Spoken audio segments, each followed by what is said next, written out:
Hey champions, welcome back. How was your week, Jay? It was good. It's been busy. Yeah, excellent. Really staying on top of everything. You have the big tournament this weekend. Yep. See some nice names? Yeah. Some pretty cool people coming out to play it. Yeah, can we talk about that for a second? Yeah, of course. Can you blow the horn a little? Sure. All right. Sure. Pat the back, blow the horn. Well, these are big names. I know we're Arizona. It's that time of year where we start to see some tour players. Yeah, the off-season draws a lot of the off-season pros. Yeah, for sure. It's so nice outside, and you can play year-round here. So, why go to Wisconsin when you can go to Arizona? This time of year. Yeah. In summer, I would be up there. I'd probably pick Wisconsin. Yeah, I'd be up there. Yeah. So we got? I have Aaron Gossage. Nice. I got Anthony Barella. Who we've talked about. Yeah. Contract coming up. Yeah. Should get 3 years. 3 years. That's a good call. Aaron, don't take less. You're worth it, buddy. Totally. Parker Welk. Super cool. Yep. I got Huntington Coates. Who else is in it? I've got quite a lot of... Did you already say Barella and I just missed it? Yeah. Okay. I trailed Gossage. You were really excited about Gossage. I am. Well, AB, of course, but AB lives here. Gossage up in Colorado, I think. So yep. It's nice that he's making the trip.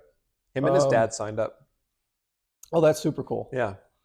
That's super cool. And I see Ezra is doing videos around Scottsdale. So yeah, he was at Vista. I was surprised he wasn't in this, but he's working on stuff. So I get it. Yeah.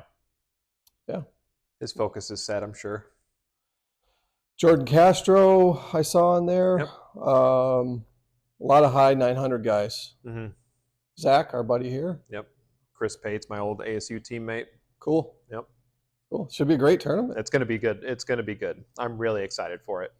And I haven't been this excited to TD a tournament ever, but I think I'm getting better at it. Yeah. So I've got a lot more prevention of the complaining, as we spoke about an episode or two ago. I've gotten a lot better at limiting the questions, making it all very laid out, simple, structured. Makes sense. Yeah. Good. Excellent. Congrats. Thank you. If I don't have to be in San Diego, I'm going to be over there. It may get rained out. My deal in San Diego may get rained out this weekend. And if it does, I'm there. Yeah. I'm there for support. I'm there to watch some good disc golf too. You should. It'll be entertaining. It's such a good course. It deserves a lot more love. Maybe we'll bring some camera and get some content. Got to get some footage, right? Yeah, I think people will appreciate that as it's starting to snow up north. As we're still in shorts and tees, right? Yeah. Rub it in a bit. I made it a point to wear shorts today because it was hot outside. Cool. Well, I know you're going to get towards some rollers. Yeah, so that's pretty cool. That's a great topic, actually. Yeah, sticking with the theme of highlighting discs, and I thought I would just pull out some of the more popular rollers on the market. Cool. I think I'll just start over here, the one with Macbeth's name on it, because this is what Macbeth rolls, is his Avenger SS. And this in particular just feels perfect to roll because of how stiff it is. And I know it's a very understable mold itself. But really for a roller, you kind of want it on the stiffer side. When it hits the ground, if you have a softer disc, it'll and it'll take the blunt of the damage and not hit and roll forward. Right. So it kind of absorbs the power that you're trying to get out of that distance. It's kind of an advanced player disc, though. The Avenger SS? Yeah. No, it's a 10 speed. It's 10.5 minus 3.1. It's an understable, slow-ish driver. Okay. The rolling is the advanced part. Rolling. That's what I'm talking about. We're talking about rolling? Yeah. Oh. Sorry, I thought you were talking about the disc itself. No, rolling is an advanced technique. Yeah, it takes... For sure. It takes a lot of angles and understanding your snap and what the disc is going to do when it hits the ground. You don't want to roll in wind. You better not roll in wind because you'll look silly. Got it. Pretty hard to control that. So if the wind's even coming at you and you're trying to get it to... It'll just hit the ground and basically curl up very quickly. If you're throwing an understable disc, something like this Trident is pretty overstable. And people like it because of this really blunt edge here. So when it hits the ground, so when it hits the ground, it really has a good bit of edge here to stay up. And being as overstable as it is, when it hits the ground, it kind of argues with itself whether it wants to fade out or curl up. That's great. So it just stays on edge and just...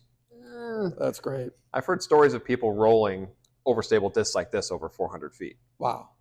These are just stories, it kind of goes hand in hand with the old fisherman stories, right? Sure. I caught a 25-pound bass last weekend.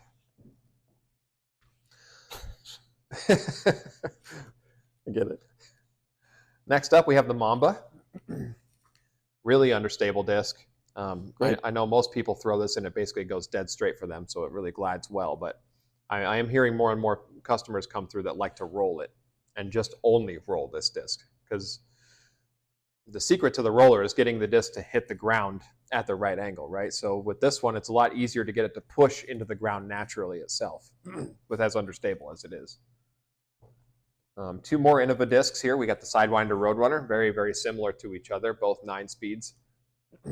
The Roadrunner is got a -4 turn, and I've had a friend that tried to get me to roll these, and it was okay for me. I feel like it's not as understable as it says it is, especially when I had like the old Champion Roadrunner. It was definitely on the more stable side. Yeah. So if I would throw it flat, it would drift right, and it even fade out at the end. So it wasn't like it was just a -4 turn where it was really going to push over. Yeah, mine are. I use it as a slight hyzer flip, tight areas. Yeah. Get a little more carry. I love that Roadrunner. It's a great disc. The Tree Fighter, right? To really kind of carve the line. Super fun. Fun to throw. Yeah. Really fun to throw. Very popular disc. As is this one. The Underworld? Underworld is one of my favorite rollers. It's an absolute blast. And for a 7-speed, I've seen a lot of distance out of rollers with this disc. That bombs too on its own. Oh yeah, yeah. It's kind of a utility 7-speed where you can use it for big air hyzer flip shots, or even like dumb down your power and just kind of throw it flat and let it stay up in the air, because that's what it wants to do. I got mine to hyzer flip about 200, 250, and then I needed it to turn, and it did the other day. It was beautiful. Absolutely, it's such a fun disc to throw. Yep. Underrated disc, by the way, too. I don't think enough people know about the Underworld. Really? Okay. Yeah. Wow. My technique with the roller is to kind of throw it flat. And this disc, when I throw it flat at full power, it hits the ground right there, which is beautiful because it takes a while to stand up, and I know it's going to curl up to the right. I can trust that it's going to end up right. Perfect. That's all you can ask out of a disc, right? Is that you know what it's going to do. I must have a good disc store that I go to, because they turned me on to all this stuff. I already knew about that. Oh, you already figured that out. Well, if you've seen me. Yeah. Well, you're the one that put it in my bag. You said you got to throw this. Love it. I even aced with that thing. The Underworld? Yeah. Nice. Didn't mean to, but it went in. Right on. Thanks. The Rolo. I think this is the first ever disc that was built specifically to throw rollers with. They're killing it with this idea. And I ran out within the first week of even stocking these things. I couldn't believe at the demand for it. Great idea. I thought it was a meme. Not. I guess not. No. I carry it in the bag all the time because I'm getting better at the forearm, but it's really fun to throw instead of a forehand. Oh, so you throw it on air shots just to push right? Yes. Just hyzer it out a bit and it'll go. And it's manageable. The more you do it, the more you get the feel of the flex. So you feel like you have a lot of control over that. Yes. It is an extreme version of the Underworld. Okay. At like an exaggerated, much slower speed, yes. Mm-hmm. It's a 5-speed, right? I don't know. If I had to guess, pardon me, Dusty. I don't know. It looks like a 5. It's like between a 5 and a 6 almost. Right? I put it on the shelf with my 6s. And it's bigger than. It's taller than. Oh, okay. The diameter. The wider diameter. Yeah, that's kind of the signature of a mid-range. Usually the drivers compact a little bit by a millimeter or so. There you go. Ah, good point by you. Oop. The Destiny is the bomber. Yeah, that's a badass disc. It's fantastic. That's the same as I would roll. So I guess that's just my style of play, but same thing. I'd throw it flat and I know that it's going to hit right there and want to stand up forever. And I can trust that it's going to stay on that angle and curl up at the end of it. Wonderful disc. But it's really, really fast. So if you make a mistake, you're punished really, really hard for it. Whereas I feel like the Underworld almost carries a little bit more consistency to it. Okay. That goes back to a lot of our talks on arm speed and keeping your slower bag. You can get a lot more benefit out of a slower disc. Yeah. Where that's a 14-speed disc. That is a honker of a disc. I can never imagine doing that with that disc. I've seen you do it, but I just love that disc. to try and get that extra 20, 30, 40 feet. Yeah. It just delivers. It loves to sail. It really does, at least for me. In our Arizona, the air here is thin. Yeah, it's just a wonderful disc to throw. So if it's got the thicker rim on it. Yeah. So if that feels good in your hand, for me it does. Just a little bit of a dome on it. And just to give listeners an idea too, you have pretty big hands. I have smaller hands, and we both throw the Destiny to good effect. Yeah. Good point. Great disc. Thank you. That's what I'm here for. You're batting about 1,000 with with your recommendations. I take great pride in getting people what they need. Yeah, it's not just a store sale. Yeah. Because I'm going to tell you, hey, that either worked or it didn't work. Yeah. Everybody's very honest about what they'll come back and say this disc was great or this disc didn't work. Right. The didn't works happen just because I don't have a true groundwork of what they might actually need or their background or. Right on. Yeah. I appreciate it. I think everyone else does. I mean, we like your little start the show takes on discs. I think it's valuable. Well, and we switched it up this week from speeds to rollers just because it popped in my mind that I love throwing rollers, and not everywhere in the country you actually get the opportunity to throw rollers. But here in Arizona, it's amazing. Yeah. The ground is hard. You've got a lot of space to work with, and the holes are all really far away. It's the only way to make the holes difficult here is because we don't have trees. True. Yeah. It's common to have a 460 plus par 3 out here. Yeah.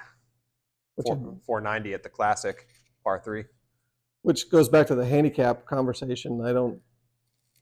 I hope eventually that it gets more like the golf industry in terms of your handicaps, because you go into that hole, it's going to be a number one handicap hole. It's almost just under 500 feet par 3. Well, you can almost get there, but I can't. So that's a huge advantage for you. But right now with the current condition, we play it even. Yeah. Right? It doesn't make any sense to me. I mean, depending for your division, right? So you're MA 50, where I play. Right. Excuse me. They separate divisions, but I'm just saying you and I going out and having a good time. Yeah. There you go. Right? I want to take a few bucks off you. Mm-hmm. I think you're getting a little sassy. Oh, wow. Right? I don't think I'm sassy enough. Right. You're not, but I'm just making a point. Yeah. A lot of people feel like that, You get your boys together, your girls together, whatever it is, and you want to, flex a little bit. Yeah. Get the talking going, and makes things a little more interesting. It does, and I think handicaps, we don't want to let that go. I really think if UDisc is going to go down that path, I hope they consider more of what the golf industry did to create handicaps. Because I listened to Brody and Simon and those guys talk about it the other day, and it was an interesting conversation, but none of them went down that path, and that was sort of disappointing to me, because I feel like the answer is kind of obvious. But I come from the golf background. Yeah. So, I think it's a perfect fit. Golf is in the name. You have X amount of holes. The whole idea is to get around in the fewest strokes. Well, and you want to keep the competition open too, to where you can compete, where you and I can truly compete against each other. Yeah, open and equal. Yes. Open and fair, and that does that. It does it on the golf course. It'll do it on the disc golf course. So I digress. But that's the whole point of this show, is we squirrel around. Right? It's kind of squirrely. It was a little squirrely. I'm feeling passionate, and you posted something I saw this morning. I must have sent Jay 15 texts in the middle of the night saying about this and about that, and then finally apologized to him at the last one and said, okay. And it's just what's going on in the golf industry right now, and no one's talking about it. And I really feel like, especially in the off season, there's a few places that you go for content, and you kind of get your fill of this and your fill of that. Yeah. Because we don't have tournaments to watch on the weekends, so we're counting on our favorite disc golfers to put a YouTube video out or a podcast to put some fresh takes out, that type of thing. Mm-hmm. And they are. But I think one of my focuses, at least for you last night, that I went down the rabbit hole, was back to House of Discs. Yeah. And really understanding what private equity firms do, how they work. Yeah. And I've been on the inside. I haven't been on the, maybe someone who's watching this works in private equity or works in venture capital or something like, they're going to be able to tell us. I don't want to go that wrapped up into it. Yeah, leave that for the experts to explain. Yeah, we're getting away from disc golf with Right. a lot of financial talk. But we're not, because now private equity is involved in basically owning Europe in all of its. Okay. So it's I'll do a couple of things that hopefully help clear for someone who's doesn't maybe pay attention to these things, but they are important things in our world, our economy, how things work. Venture capital will come in and they'll take usually startup companies. Okay. So if you have an idea, let's just take Facebook as an example. Sure. Great idea, puts everyone together, it's growing. Venture capital comes in and they're hoping for a big hit. So they infuse it with capital, they infuse it with money, so that they can do more and more and more with their development and creating that idea, making that idea the biggest idea it can possibly be. Yep. Venture capital is great for that. Private equity is a little bit different. Private equity comes at it from more of a short-term gain, profit, benefit. Oh. Where a quick flip, huh? A lot of times it's a quick flip.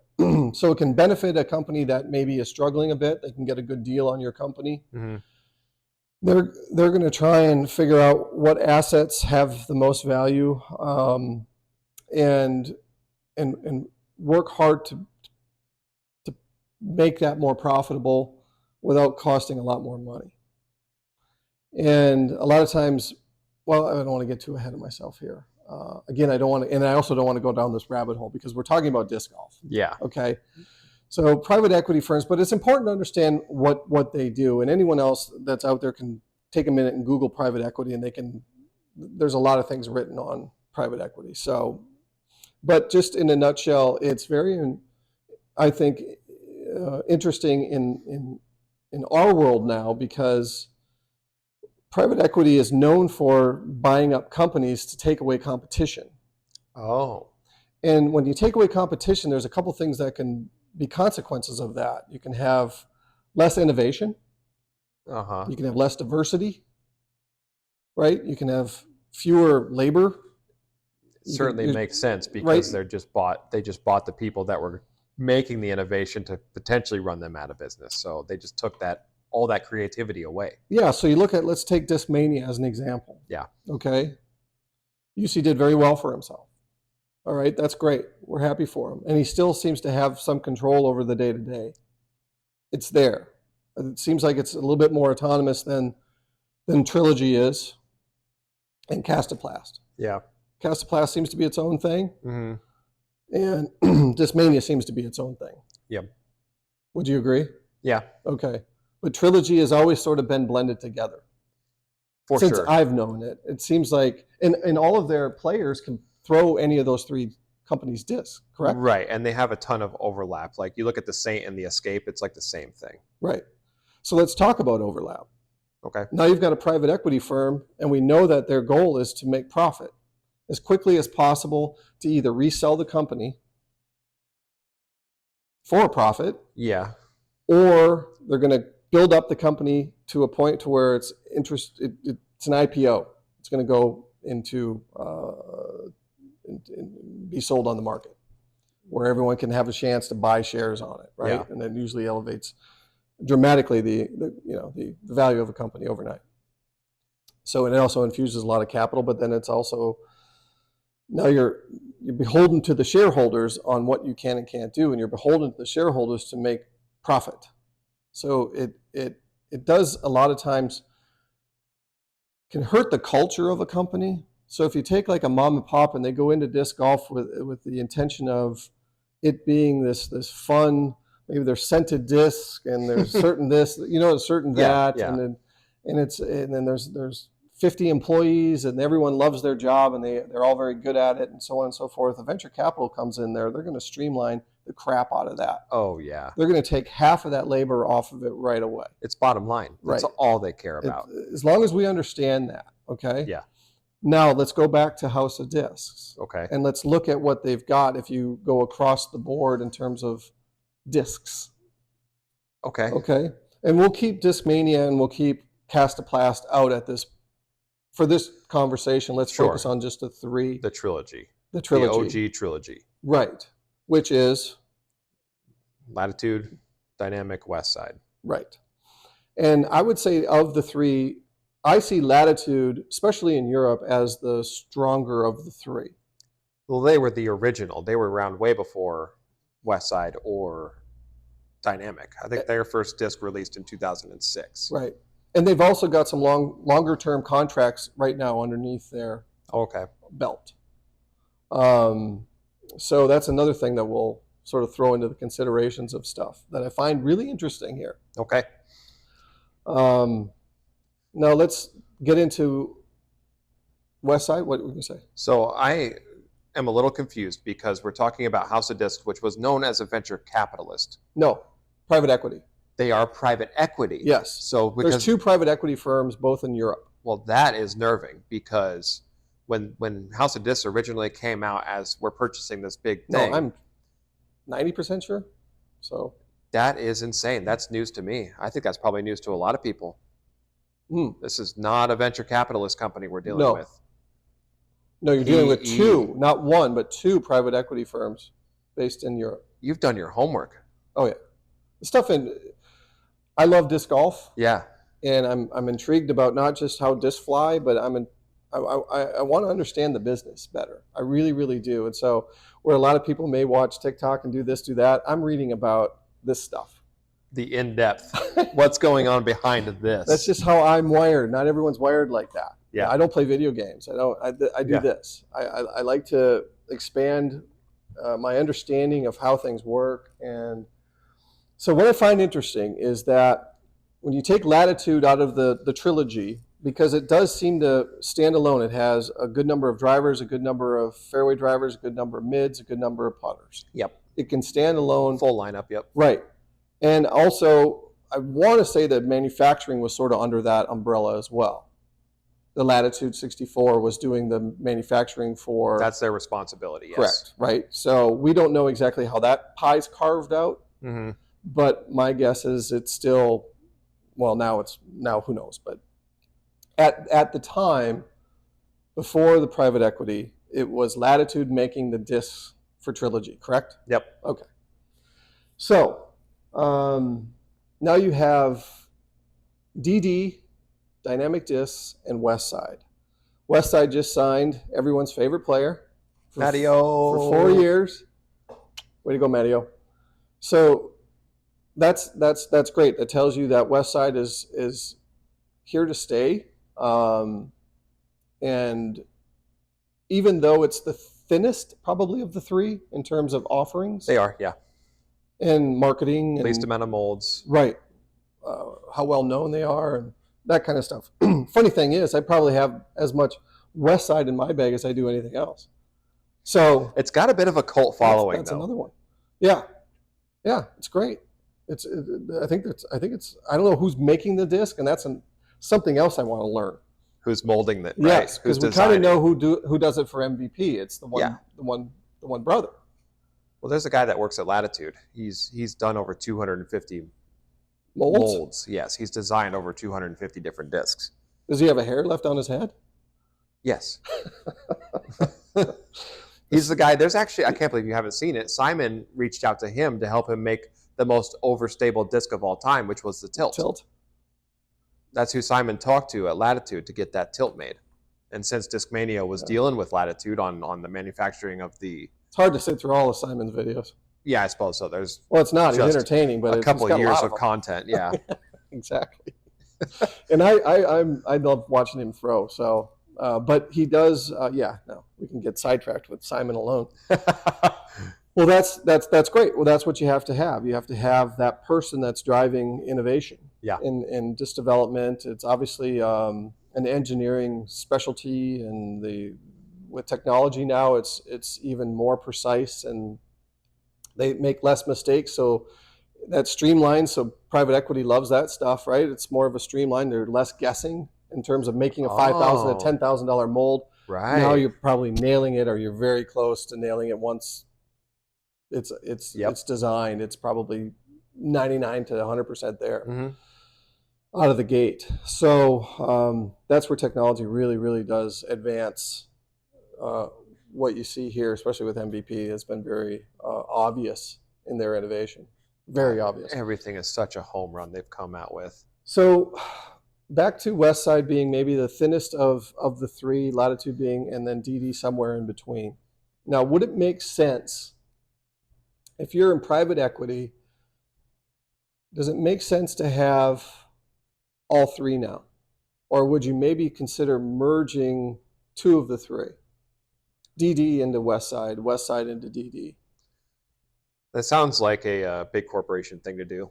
Put them together. Why keep them separate? Right. That saves money, right? Right. At the end of the day. Well, here's something else that's interesting that I was digging into. If you look at Innova's drivers alone, if you take the trilogy only has 2 more drivers than Innova. All of that combined is 2 more than what just Innova's offering in the same division of drivers. Yeah. And we believe Innova is the largest disc manufacturer right now in the world, right? We believe that. That's probably very true. That's fact, yeah. Yeah. I don't think I think they're quite a ways ahead probably too. Well, yeah, they have the big box stores. Yes, that's huge. And the global presence, and they've been around a little bit longer and all of that. Yep. So Discraft, we're looking at Discraft. When we look over there, that's the Discraft wall. Probably not far behind them. MVP's coming fast on their heels. And now you've got House of Discs. So if you're going to, what private equity does is they streamline the businesses, they make them more profitable, they pull what they can out of them as fast as they can out of them for either a sale or turn it public, right? Okay. So it had me thinking that everyone's talking about the discs molds presently and how they're shared. So not the molds. Well, okay, the molds are one thing. I'm sorry. The plastic. Oh, yeah. Okay, the plastic is, it seems like it's being shared across the board. So if you liked, give me an example of your favorite Trilogy plastic right now. Supreme. The Supreme. Which is the Royal Grand plastic from Latitude. Okay. Now, is the Supreme found in the other 2 brands, or something really similar, but it might not be called the Supreme? Well, the Supreme is the Royal Grand plastic in Latitude, although I don't think Westside has any of the Supreme discs yet. What plastic do you think shared across the? Well, we can just say Opto. Yeah, Opto, which is also VIP, which is also Lucid. Right. So I would venture to say more of that on the horizon. Okay. Versus more molds. Less plastics. Especially new molds. Especially if, now, this is hypothetical, right? I'm not sitting here with a crystal ball going, this is exactly what's going to happen. That's not at all. It's just someone that spends a lot of time reading things that I'm trying to put pieces together, and we find it entertaining and fascinating, and hopefully you all do in some respects too, or you're thinking about it, and maybe you can contribute in the comments. We don't usually get a lot of comments, but it'd be fun to have this dialogue about where we think this is going with House of Discs. But I guess long term, I don't see DD or Westside remaining DD and Westside and then having Latitude. I think that gets slimmed down. Now, Castoplast, and I hope I'm not jumping around too much, but Castoplast is its own sort of higher end plastic. Yeah. It just has a different feel. It feels like they're using something that's sprinkled with a little bit more, whatever that is. Pizzazz. It is. It's just softness, feel, but it's very unique plastic. We all agree. Well, I love the way it beats up. I think that's the best thing about the cast plastic. Yeah. Is as it beats up, it seems to get better. Now, will they, as a private equity firm, see the value in having that brand that's sort of a standalone higher end? Mm-hmm. Okay, you can compare it to cars if you want.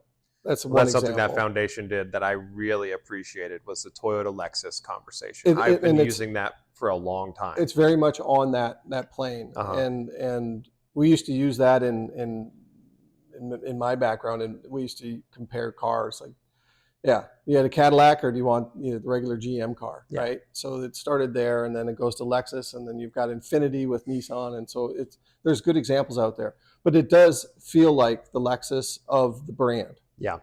There's no question about it.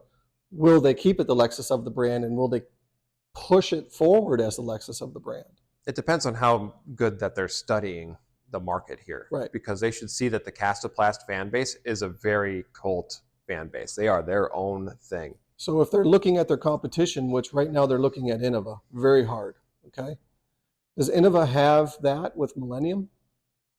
Not really. They have their Halo Star, which Halo Star is in the brand. It isn't anything separate. Correct, exactly. So, but that's their high-end stuff right now. Right.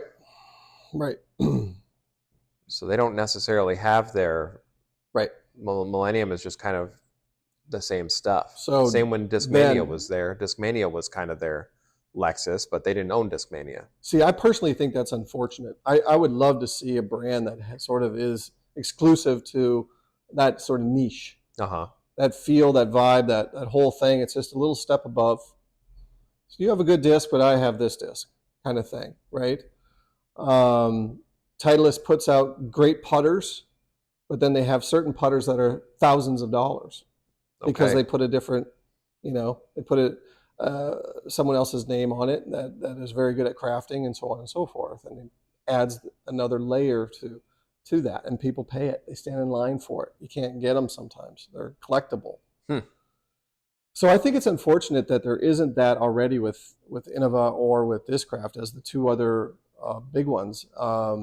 And I guess we could say the same about MVP right now. There really isn't a VIP line. They're all just across the board. What they are is what they are. I mean, and even Streamline is a little bit cheaper, actually. But again, it's probably not profitable to have it over there. It's too niche because disc golfers probably want the best deals as much as they can get the best deals. And they're not willing to pay $25, $30 for a disc, even though it might feel better, even though it might beat in better. And you vote with your dollars. Yes. Right?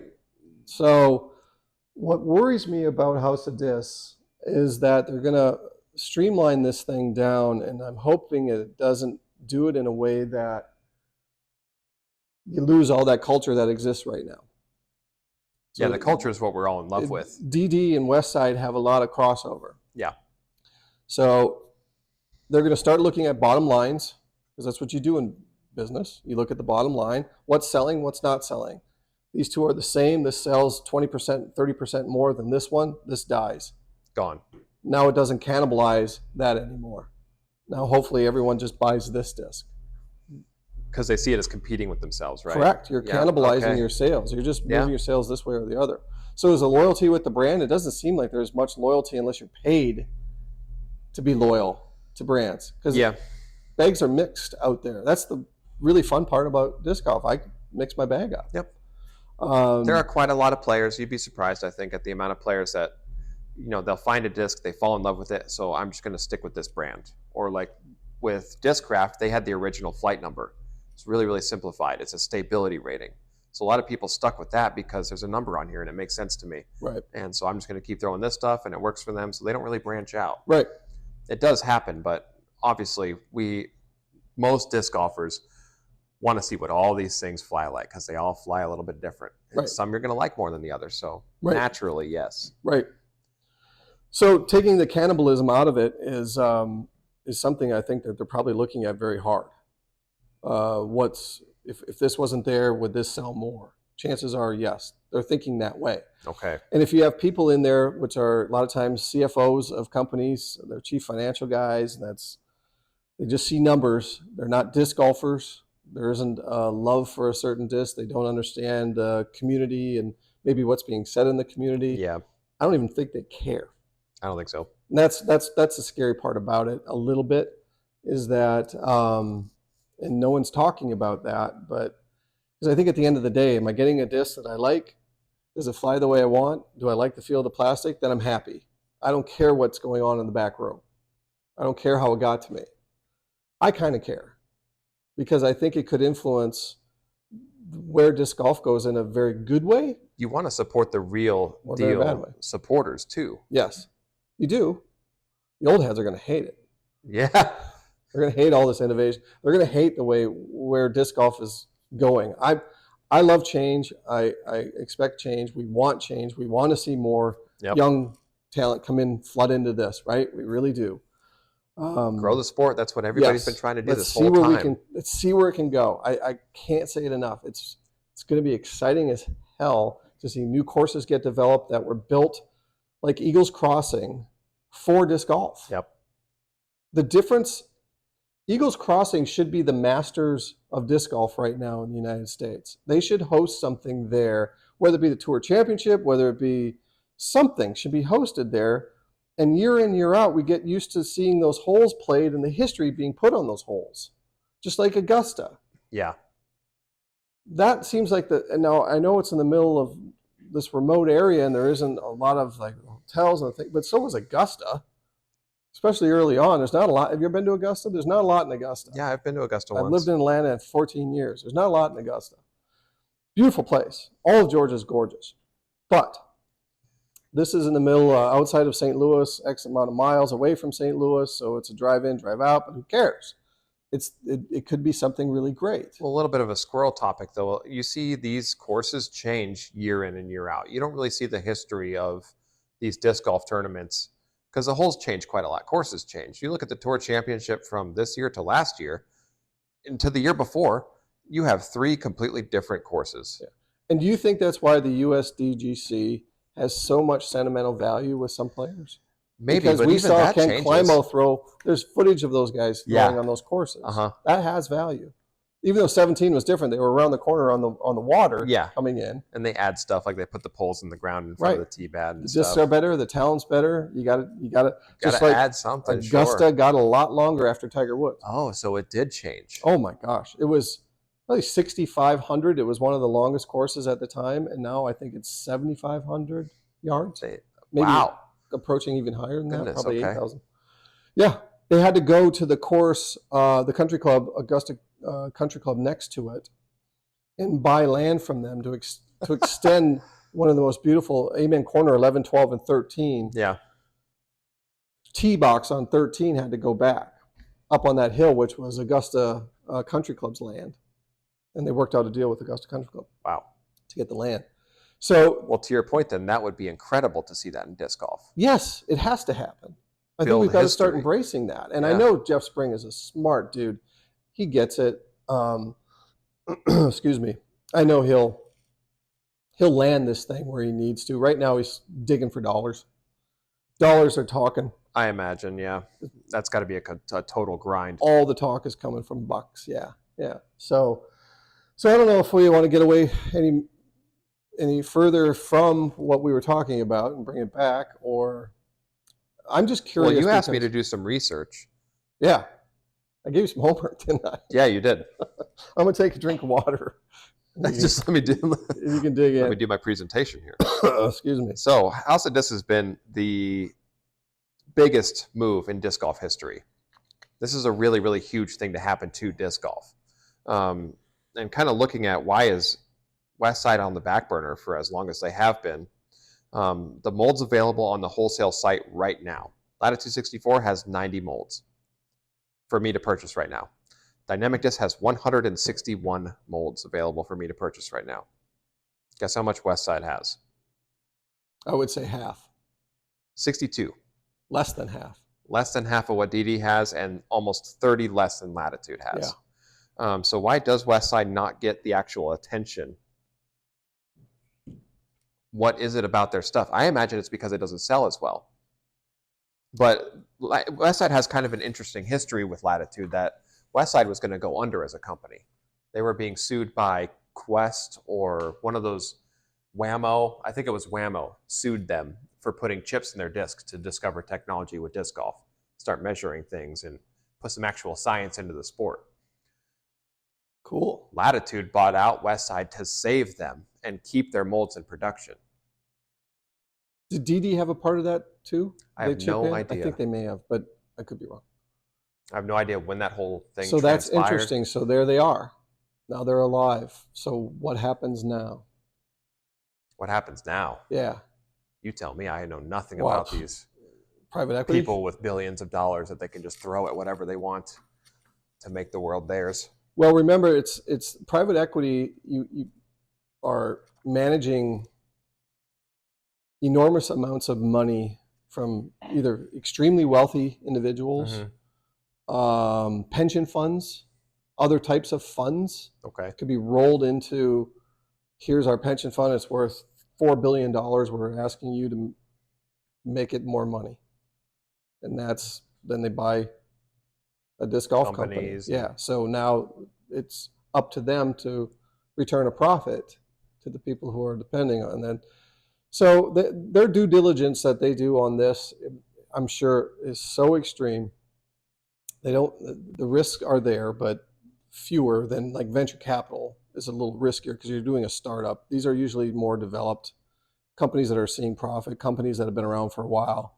Well, you look at the companies that they did buy, and it was genius. Castoplast and Discmania, those two have great followings, very loyal followings of disc buyers. But to get back to my point earlier, yeah, what other manufacturers are coming out of Clash?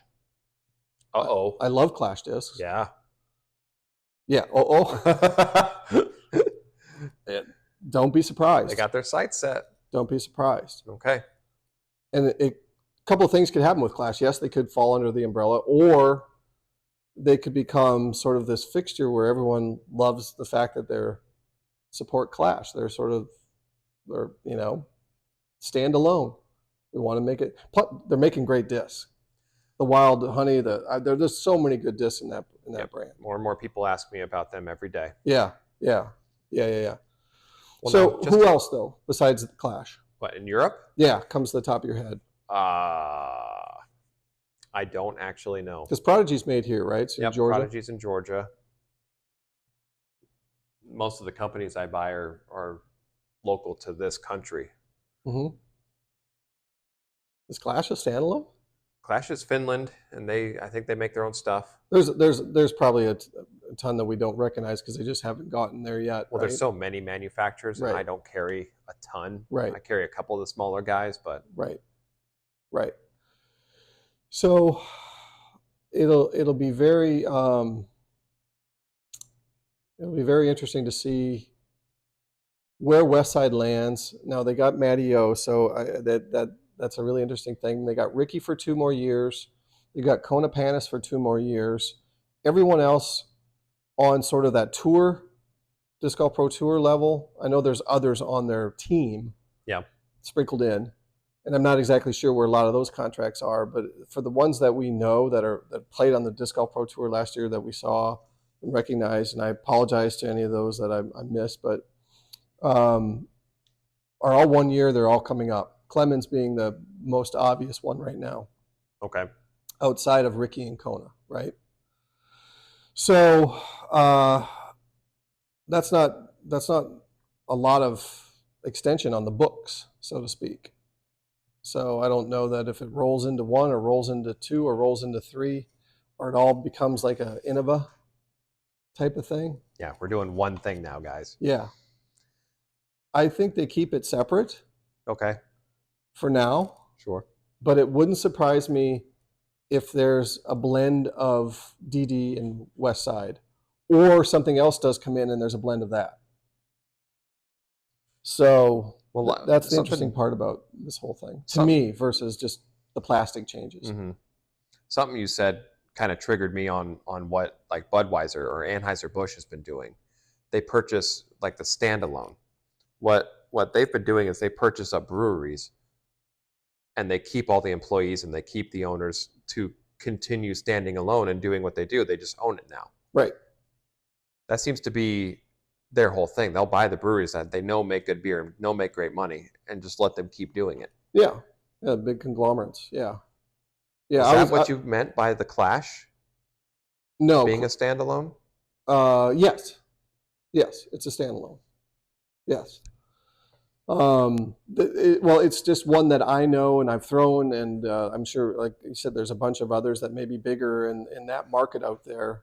But there's 300 million people in the United States, and you start going into South America, you start going into Asia, you start, there's a lot of people out there that could potentially buy disc, and where disc golf could continue to grow and will grow for sure. It's on its way. The Macbeth Foundation, all the things that they're doing, they see it. They're going there. Mm-hmm. They're helping out all the people they should be helping out, but they also see the opportunities, in putting new disc golf courses in different places. That's so great. Yep. So great. And I know Ricky's doing a lot of things with kids too, right? Yep. I don't mean to keep bringing a lot of schools. Yep, Ricky. But yes, those are all good things with these disc golf foundations, but those are the two top, with Simon also, top guys.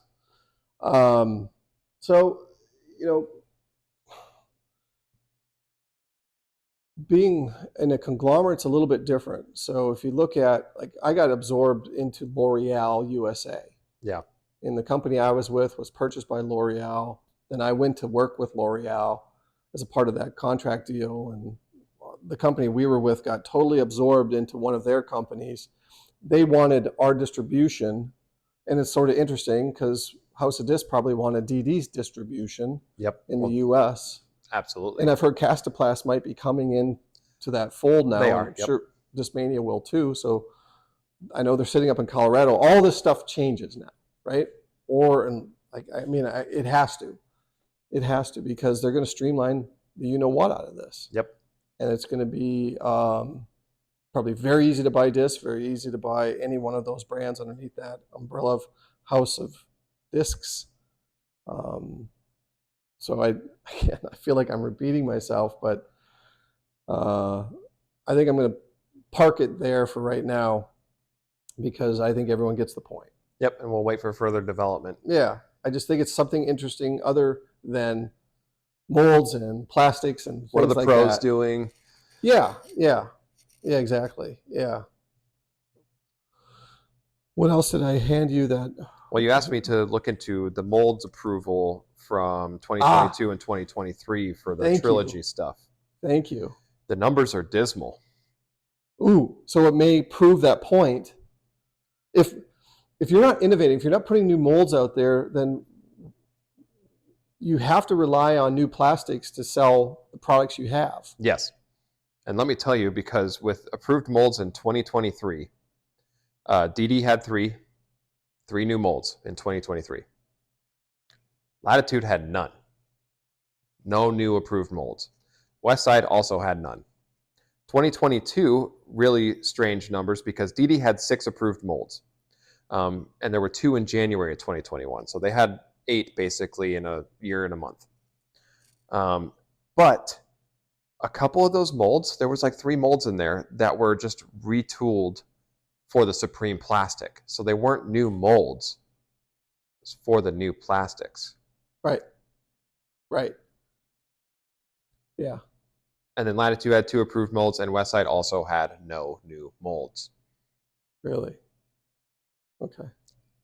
Those numbers are kind of embarrassing when MVP has developed how many new molds in the past year that have all been great, and flooding attention over here to the modern golfer. Yeah. It's starting to look like MVP, Discraft, Innova, of course, and House of Discs. Just like golf, you have Titleist. You've got the 6 companies, right? You've got those companies, those biggies. Those are the guys. TaylorMade, Titleist, on and on, right? Cobra. And they all roll out different versions and different varieties of molds depending on your skill set. No different in disc golf. And we're starting to see now that disc golf is growing up. Yeah. that these growing pains are sort of funneling into the bigger boys. Yep. So would you be surprised if Discraft went out and purchased a company? No, not with the way Neither other would people I. are behaving. Either would I. Who would they purchase? And would you be surprised if Innova went out and purchased a company? No. Either would I. But Innova's interesting. Innova is interesting, right? Because they're kind of a big corporation right. already. They're in front. They're the ones at the front of the boat. They really are. They're the ones breaking the water. Yeah. It's fun to talk about. It is. Because it's still in the sport we love, but there's sort of a change of guard happening. And will House of Disc have a 3-year out plan, a 5-year out plan? And then who buys House of Discs? And then what do they do? Because we do think House of Disc is also going into course manufacturing, but more in Europe. Okay. Which is a shame because I'd love to see him do more here. Oh, absolutely. And then I went back and read more about when the DD purchase was complete, there was talk about manufacturing in Kansas, bringing some of the manufacturing to Kansas. Wow, okay. Which certainly would make sense. You cut down on your shipping. That's a huge shipping. So I wouldn't be surprised if what's the name of the town? Emporia. There's some manufacturing in the next 24 months that starts to appear. Well, then we're going to see the plastics and the molds change. And then hopefully some disc golf course development. Mm-hmm. Are they going to buy the land, develop the land? Now we have private disc golf clubs out there. I hope so. I hope so. I want private disc golf tomorrow. I just do. If you've played golf at a country club versus a public course, I grew up on public courses. They're great. But if you play at a country club, woo, step up. It is a step up. The grass is a little bit better, lies a little bit better. I mean, especially here in Scottsdale. Are you kidding me? Well, it's a mecca of golf here. It's amazing. It's impeccable. It's the gold standard of getting that sport to the pinnacle that it got to is right here in our backyard. Scottsdale has some of the best golf I've ever seen in courses I've ever seen. So I know that private disc golf courses will make this thing another level. And then you're going to start seeing the tour only play just like it does on the PGA. Yep. Yeah. There'll be the odd sprinkle of the public course that we all love, but it's few and far between is where it'll go. Well, it's going to feel rinky-dink compared to the step up. And you're going to see Europe do it first. You're going to see Europe have these courses that we can't wait for them to get back to every year. Why is that? Because they embrace it differently than we do. This is still the hippie culture. That's right. We're all just a bunch of potheads wandering around. It's got a little bit of a tag along with it. Just a reputation. Yeah. And some of it's deserving, some of it isn't. But as I said earlier, I'm trying to explain this to individuals. As much as I can move a golf ball low, high, left, right, spin it on the green, it doesn't matter. You can't make a golf ball go flex left, flex right, and then come back down. The flight path of the golf ball doesn't match. That doesn't exist. It's more one-dimensional in a sense. It's A to B. But we've got AB. We've got AB. Did you plan that line? No, I didn't. It just came out. And no one can make a disc look prettier than that young man when he throws it. It's absolutely incredible. Fizz a disc through the air. It's so cool. So, where were we? I feel like I squirreled that one. Yeah, we squirreled. But there was some meat in there. I think everyone appreciates where we were coming from. Yeah. Our point of view. Hey, look, it's the off season. We're having fun. We love the sport, and we're finding. We're fully surrounded by disc golf all the time. Yeah.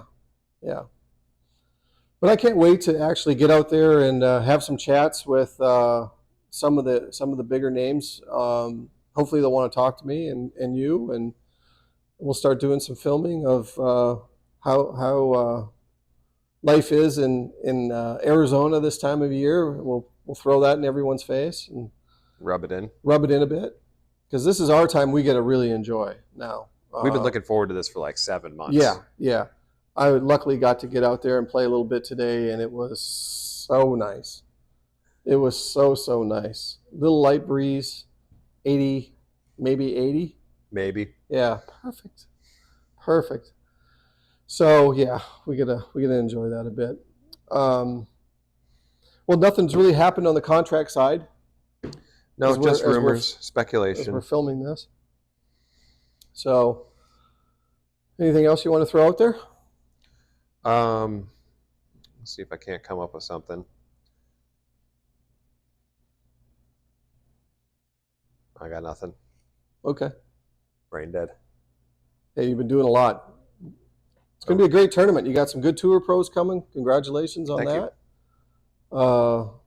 Yeah, this is the biggest pro division I've ever had. I think I have 41. Yeah, that's cool. 40 pros. Yeah, with some 10, 20, 10, 30 rated players. Yeah, some talented guys. Woo! Now, what do you estimate? 2 days? 2-day tournament. What are they going to shoot? Yes. Well, Barella shot an 1100 rated round at States at this course with basically very similar setup. We've got to film it, man. Yeah, because he could absolutely slay it and just go 14, 15 down. He could do that. What if he gets the 18? And he can't. No, there's some holes that are just not birdieable. Yeah, that's true with the OB. With the OB, like you can't just run hole 10. He could probably throw a putter at hole 10. It's 300 and how far is it? 80 feet. 380 feet, but it's a weird line to hit. Oh, he could throw a forehand. I never picture the forehand right line, around. I don't have it. He could just do that. You could skip it in. He could go 18 But down. here's the thing on that. That would be nuts. If you go past that, it goes straight down and there's OB. Correct. Yeah. So you really have to hit the landing zone perfectly. Yeah, and if you're not playing that course a lot, the sand, the way it hits on the ground is much different at that course, I noticed, than if you go to some of the other courses in town, like even Contecito right here. It just lands differently because there's more sand in the ground there. Have you noticed that? I agree. Yeah. So it actually absorbs the impact a little bit differently. Much differently. It doesn't like skip as hard. No, it doesn't. Huh. I never thought about that. That's why I think a number could be coming. Yeah, I do. I could see it. I mean, it'd be fun. There's only one par 4 out there. That's the tough part. And everything else is 390 to 4 something. Are you playing to the long position on 9?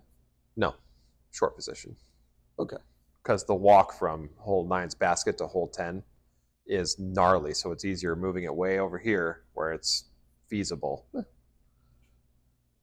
The pros could play hole 9 and do just fine, but why make them have the extra half-mile walk? They're used to it. It's going to be 78 degrees. Who cares? I don't know. Sorry.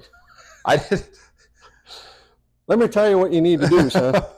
No, none of that. I know you've got a great layout. It's going to be an incredible tournament. Congratulations. I'm looking forward to, if my event gets canceled in California, I am going to be hanging there. Come out. Man, I can't wait. It's going to be fun. Can't wait. Can't wait. All right. Well, we'll have a short but sweet one then. Yeah? What time is it? It's 7:55. You really think that was short? Yeah. Wow. All right. Felt like it was pretty 9. good. Episode 9. On the dock. Thanks, everyone. Have a good night, guys. See you next week.